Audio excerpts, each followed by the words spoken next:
salita ng Diyos. Salmong pupunan ng ating itutugon. Buol, pinupuri ikaw ng aking buhay na taglay. Ulitin po natin. Buol, pinupuri ikaw ng aking buhay na taglay. Ikaw po na aking Diyos, kay dakila mo talaga. Ang taglay mong pagsuot ay dakila at marangal pa. Napapagpat ka, O Diyos, ng manindig na liwanag. Kalangitan parang tolda, nakabay mo ang nagladlad. Tugon, Poon, pinupuri ikaw ng aking buhay na taglay.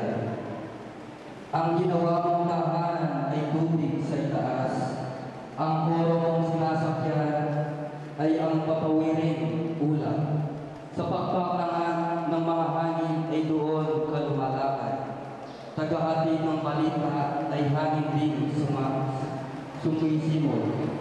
Ang biglan na matataling ang malimig tumutulog. Turon, Panginoon, pinupuri ikaw ng aking buhay na taglay. Sa daigdig, ikaw poon, kay rami ang iyong likha. Pagka ikaw ay marunong mayayang ito ay magawa.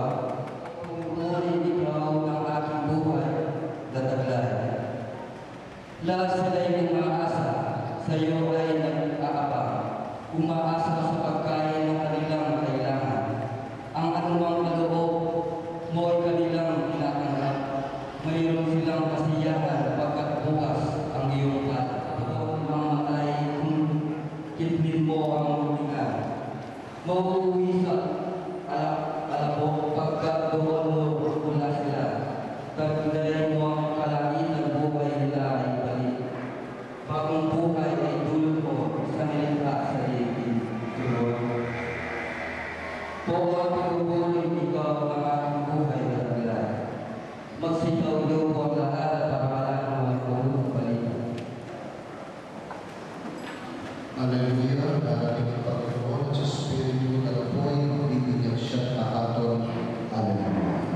Sumayo ang Panginoon. At sumayo din. Ang mabuting balita ng Panginoon ay naging sa Diyos. Papuri sa iyo, Panginoon. Noong panahon iyon, nakaharap sa mga dalawang pananalig sa pagdating ng Mesiyas, ay sinabi ni Panginoon Kristo sa kanila, bilang nila kayo sa tubig, ngunit ang darating na kasunod ko, ang magbibigyan sa inyo sa Espiritu Santo. At ako, siya'y makapangyarihan kayo sa amin, at hindi ako karapat-dapat magdala ng tani ng kanyang panyabang. Nabigyan na noon ang lahat ng tao, gayon din si Jesus. Nang siya'y nananalangin, nabuksan ang langit at bumaba sa kanya ang Espiritu Santo sa kanyang kalapati. At isang hingin mula sa langit ang nagsabi, ikaw ang kinamahal ko anak, lubos kita ang kinabuhitan. Ang mabuting balita ng Panginoon. Pinupuri ka namin, Panginoon Yesu Kristo. Magsipo po na.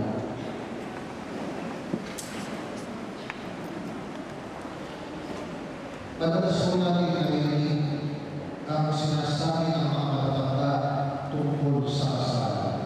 Ano ang sabi ng mga matatanda? Ang kasal ay hindi parang ang isusuko na kapag napasok ka, ito ay iyong ibubuwa. Ganyan na ang kasal. Johnson at Liza. At ibig sabihin ito, ang kasal ay lampas sa papel, lampas sa umpara. Ang kasal ay isang pangako na bubuhay ninyo araw-araw na kayo ang mamahalan mula ngayon hanggang kapanayan, hanggang sa pamimigyan ng inyong buhay. Kaya Johnson, kung 50 years ka mabubuhay dito sa mundo, 50 years ka makakasama sa Liza. Kaya din sa iyo, Liza, kung 50 years ka mabubuhay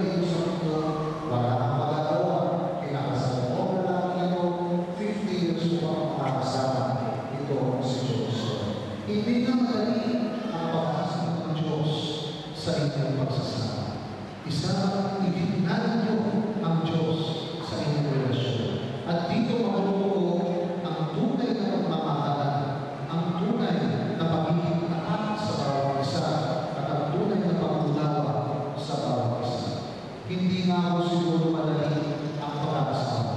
Sa amin kong mga panig, napakaraming mga pumunta sa amin upang humingi ng advice o counseling sa mga kinasal o sa mga mag-asawa.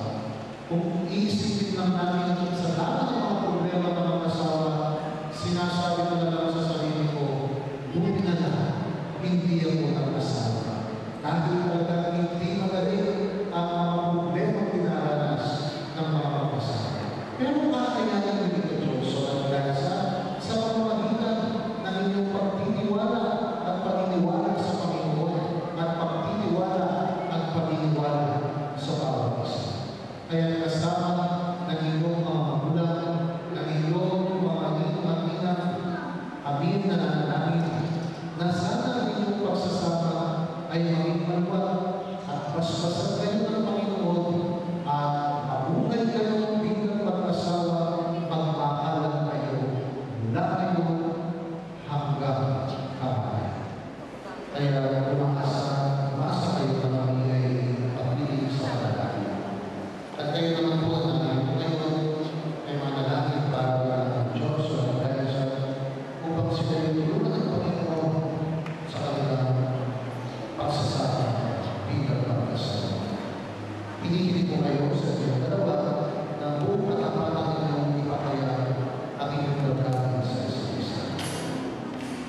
Liza, wala sa iyo ang iyong pagpapalito upang magsasakitin si Johnson ay pamahaman ng pagpapalito wala na ang bagay.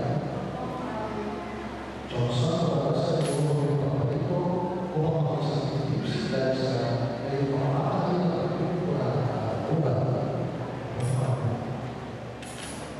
Johnson at Liza, kayo ay nananalig sa mga sakitin sa harapan ng Diyos at ang kanyang sambayanan.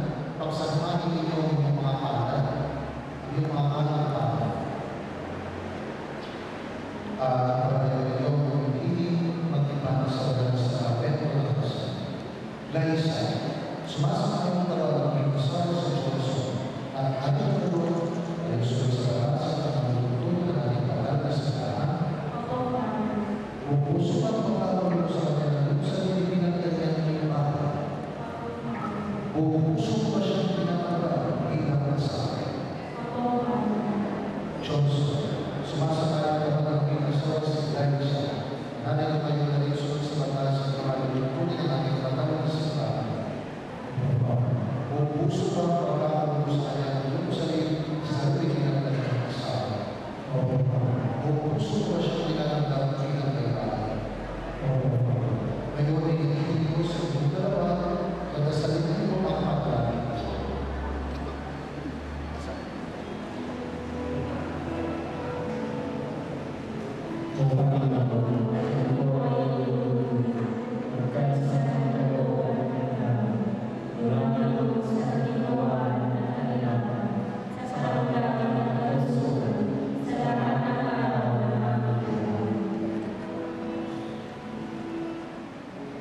Ngayon tayo tatapos sa inyong pagpapaspas ng mga siksik at mga awas. Manalangin.